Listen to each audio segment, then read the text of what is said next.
Hello, welcome to the Mayor Best Friends YouTube channel. Thank you for watching. Today, let's go ahead and talk about leveling in 2018.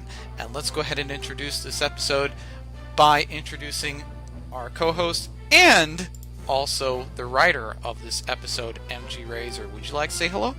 Who, me? Just kidding. Hello there, guys. Welcome to this leveling video of the Mayor Best Friends YouTube channel. I'm MG Razor, like Best Friend says, and we're gonna be teaching you a lot of goodies today. So, how Yes. about it? Great. Yeah, there's a reason why I have him in my managerial council. Before we dive in, I would like to give a little disclaimer here. This is not going to be a tutorial video. This is just going to be a video that explains certain concepts. And with that in mind, let's go ahead and dive straight into our topic. So, mechanics for the Amnesia Brace, the Exp.Share, and the Lucky Egg. Well, let's go ahead and give a basic definition of them first, and I'm going to let MG Razor explain each of them. Oh, Alright, so Amnesia Brace does not allow XP gain, but the Pokemon has to show itself in battle. And then there's the Exp.Share, which allows XP gain, but the Pokemon does not have to show itself in battle. And then there's the Lucky Egg, which allows XP gain, but the Pokemon has to show itself in the battle. When used, you will earn a plus 10% extra XP. Alright, and also, just to throw in something extra, if you pile up the Lucky Egg percentage and also the donor status percentage, you're going to get a really nice number. MG Razor is about to explain Amnesia Brace, Exp.Share, and Lucky Egg. So, MG Razor, I'm going to let you have the floor here. thank you. Amnesia Brace does not give you any experience points, and this is made specifically for use for if you already have a mon that already has a desired level you've already achieved, but you don't want to level it up even more, and you still want some EV gain. You can make your desired mon of choice hold an Amnesia Brace, and you will constantly get the full EV of any battle that's not with another real human, that is. You'll gain the full EVs of that battle as long as that particular Pokemon shows itself. It's similar to Exp.Share. You can stick it up first in battle and with a attacker gain the full EV gain of that whole battle. Exp.Share. Exp.Share is a similar concept, except that you will gain experience points, and you will also gain the full EV, the full EVs of that battle. It doesn't even have to show itself in battle, and this is useful so that you can not only EV train your mon, but you can also level it up to a desired level of your choice, be it level 50 for competitive, or beyond if you have a Hydreigon you want, or the Volcarona. So it's basically Amnesia Brace, but with experience gain. And that experience gain will depends on how many Pokemon are holding an Exp.Share. So let's say if you only have one Pokemon holding an Exp.Share, you'll basically receive half of the XP that got distributed during that fight with the mon that you basically battle with. It doesn't even have to show itself in battle. You'll gain the full EV gain and the full level up gain, a full experience point gain, without having to show itself in battle. So you can level up, for example, a Feebas or something that already has, let's say, max beauty, and you need it to level up to level 40 or something. And you could EV train that and level her up to level 40 at the same time, and it doesn't even have to battle. So that's the XP share. Now, Lucky Egg. Lucky Egg is if you want the most XP gain in battle, and you already have a fighter that can battle, but you also want as much of an XP gain as possible, the Lucky Egg is for you. It increases the XP of distributed of that battle by a 10% boost. For example, if you get yourself in a battle and it gives you like 3,000 experience points, you'll basically gain 3,300 experience points. So yeah, an extra 300 experience points. But keep in mind, that's without the donator status stacking. With you can stack the donator status with the XP share and with the Lucky Egg, so that you can actually get a 25% boost to either that half of XP that you gained, or you can give that 25% boost to that already boosted 10% battle that you gained. So that 3,000 can end up going for more than 4,000, 4,125 XP gain, to be Nice. specific. Nice. So let's go ahead and jump straight into our next topic here.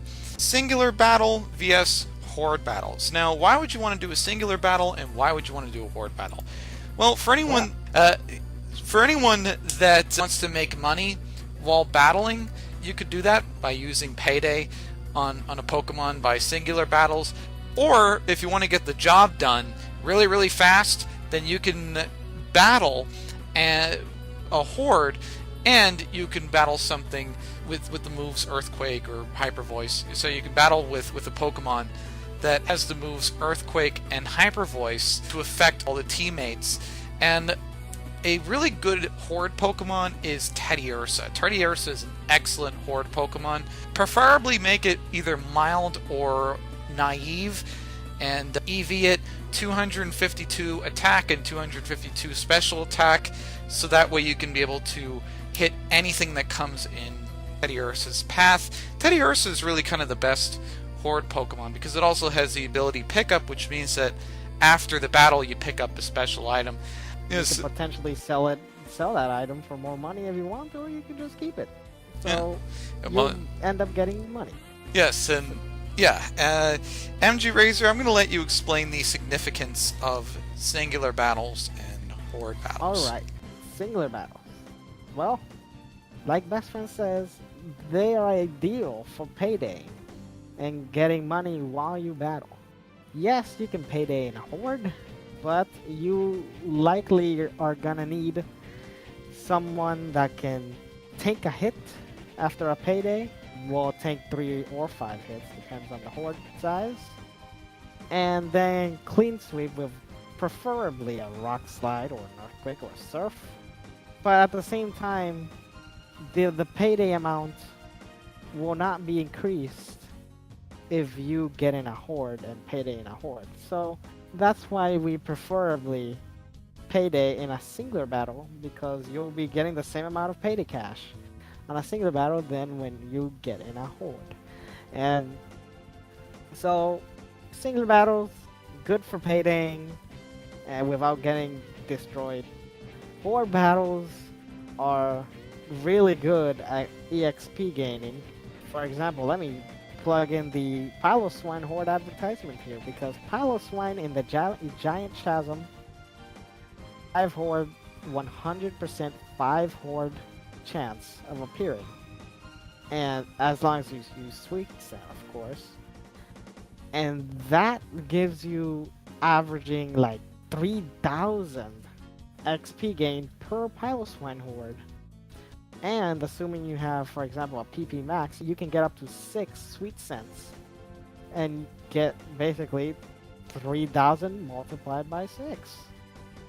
So you can gain roughly 18,000 XP in 6 sweet cents. And that's excluding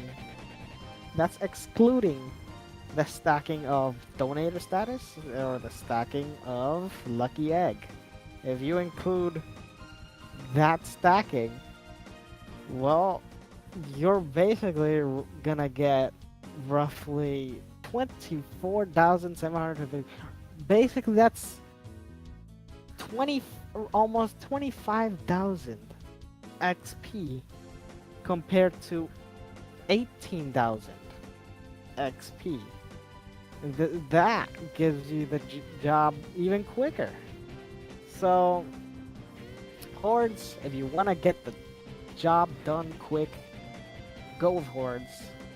Otherwise, if you want to payday, go with single battles. The singular battles, yeah. So singular battles, you can use either Meowth if you want that pickup effect, or you can use Persian or Fearow if you want something to hit really hard. So Exactly. yeah, so there we go. Yeah, so let's go ahead and jump straight to our next topic here.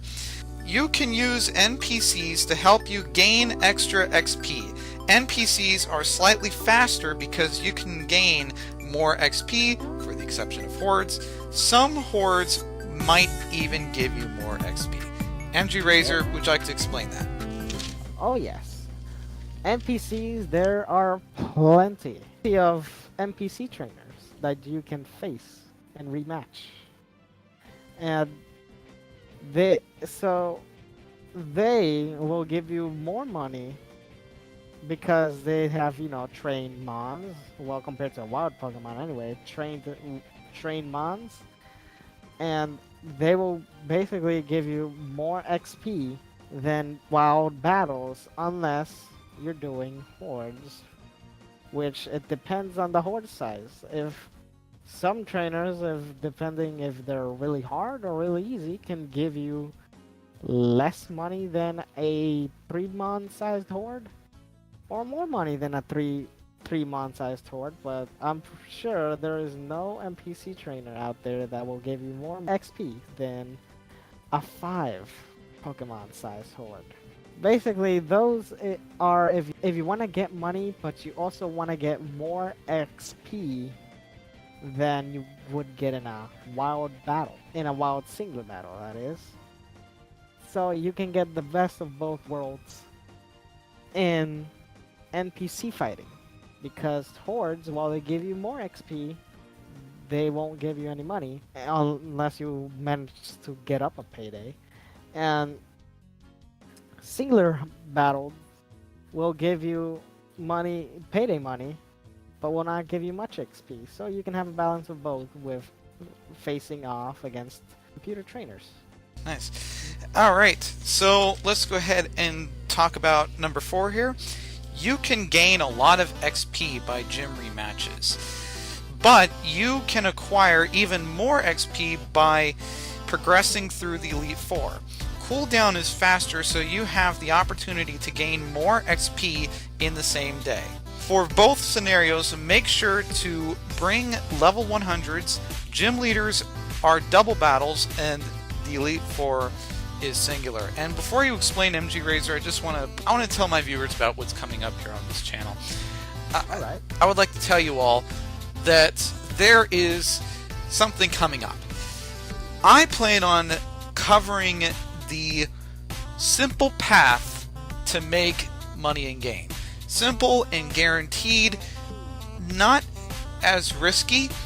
It's as guaranteed as you can get, excluding GTL, but GTL has some risk in it, and you really have to watch out, see how much stuff is worth. So I just want to let you all know that there's a video coming up on that particular topic. Alright, MG Razor, would you like to explain point number 4 about leveling? Oh yes. Well, gym rematches and versus Elite Four. You can do both if you want.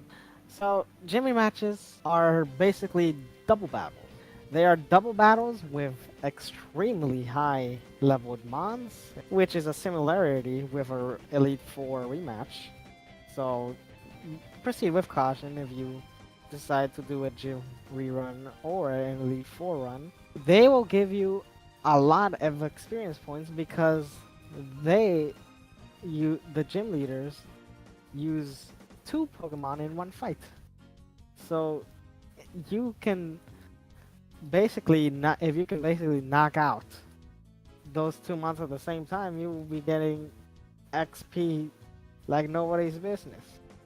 And at the same time, if you want to talk about money, gym reruns can give you, assuming you have, for example, an amulet coin, which that item, by the way, boosts your money gain by 10%. And basically, if you stack that 10% money gain with that beautiful gym rerun, you can earn upwards of more than 300k in one day. But keep in mind, the gym reruns have a cooldown of 18 hours, so you might want to wait a day after each gym run because you can only do one gym run per day, unless you basically stay up all day. You can try again after 18 hours. But they're a great source of both money and EXP. Elite Four is also a great source of money and EXP, but they tend to give you less money than gym runs. And at the same time, if you want to switch out a Mon, for example, on the Pokemon Center, if you want to switch out a Mon to face another person of the Elite Four, you can't, because you have to face them 4 in a row. But at the same time, they will give you a lot of XP as they gradually get difficulter, harder, the more times you beat it. Up to the point where you can have them face a level 100 versus level 100 fight. And they'll give you a lot of experience points. But since, of course, there's only 4 of them, you can only gain so much money. And I'm pretty sure the Elite Four, each of the Elite Four, on a gym rerun of level 100s gives you $65,000 per. But yes, but you and not only that, but also you only acquire your paycheck after you defeat all the Elite Four members. You know, exactly. and So, compared to the gym leader, which you can defeat one and and lose against the other, and you can still get your paycheck. and you have 23 of them. And Right. so, but yeah, after you get your paycheck, after you beat the champion each time, you'll end up with $65,000. But here's the catch, the good catch, if you want.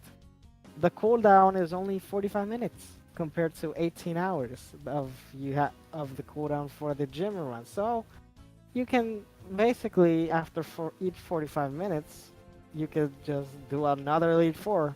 But the Elite Four tends to be harder than the already hard gym reruns, because the more times you defeat them, the harder they get, to the point to where they will carry level 100s, and also they might carry types that are not their usual. For example, Caitlyn with the psychic typing and Unova, or Lance with the dragon typing. They could carry anything. Like Caitlyn has an Entei, has a chance of having an Entei. So yeah, keep that in mind if you're up for the challenge. If you're really up for the challenge, Elite Four is for you. It will give you a lot of experience points, and it will give you like around $60,000 per Elite Four run. And after 45 minutes, you can get even more $60,000. Nice. And also, the same principle can be applied to Maramoto over at Castilla City in the Game Freak building. He is a singular battle. Make sure you bring level 100s to battle him. He may be equipped with a Mew. Battle him with caution. Exactly. And So he goes great with, he pairs greatly with a gym run, because since you're gonna be, if you manage to already beat all 3 regions, you're most likely gonna be gym running all 3 regions. And so one of the gyms happens to be in Castelia City. So you can basically face either the gym leader first and then Morimoto for extra cash, or Morimoto first. Yeah, basically vice versa. Morimoto first and then the gym leader second, and you'll still get extra cash and extra experience points, at least in Castelia City. So that's Morimoto for you. And like its best friend says, he could have a Mew, and it is deadly. So proceed with caution. It's a singular battle. Use level 100s, please. Yes, it does hold a life orb. So yes, and the moves are Thunderbolt, Ice Beam, Psyshock, and Focus Blast. So Yeah. there we go. Be caution. That has a lot of tap coverage, which leads us, as friends, to our next section. The Yes. rare candies. Yes, just to give a brief thing here, there is no harm in using a rare candy. I remember back when I was in actually in Times Square, and I went over to the Toys R Us store a long time ago, and a representative told me at the time, she told me, don't use rare candies. You won't gain any extra stats. It's not good for you. You shouldn't do that. You know, she pretty much scared me as a teenager, and I never really used rare candies. She kind of scared me, and and to this very day, I've been very scared of rare candies until people on PokeMMO told me, it's alright, you can use rare candies. There's really no harm in rare candies. So, MG Razor, would you like to explain the functionality of rare candies and why that Toys R Us rep might have told me that a long time ago? So, rare candies is basically like the cheat code of XP game. Yes, you will get XP, and you will instantly level up once you consume a rare candy and a mon. So it's basically your little source of magic of cheat coding to level up to a certain level. But the catcher is, you won't get any EV stats from rare candies. So if you plan on, for example, EV training an attack stat or something, rare candies are not going to do justice. They're only there to level up your mons, and that's it.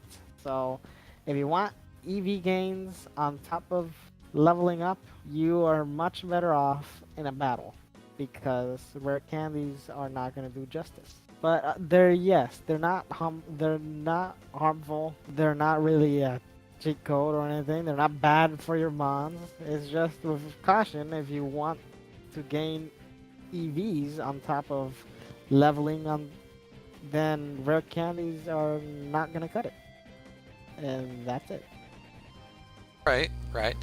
Anyways, thank you very much for watching this. Thank you so much, MG Razor, for not only co-hosting but also writing this episode.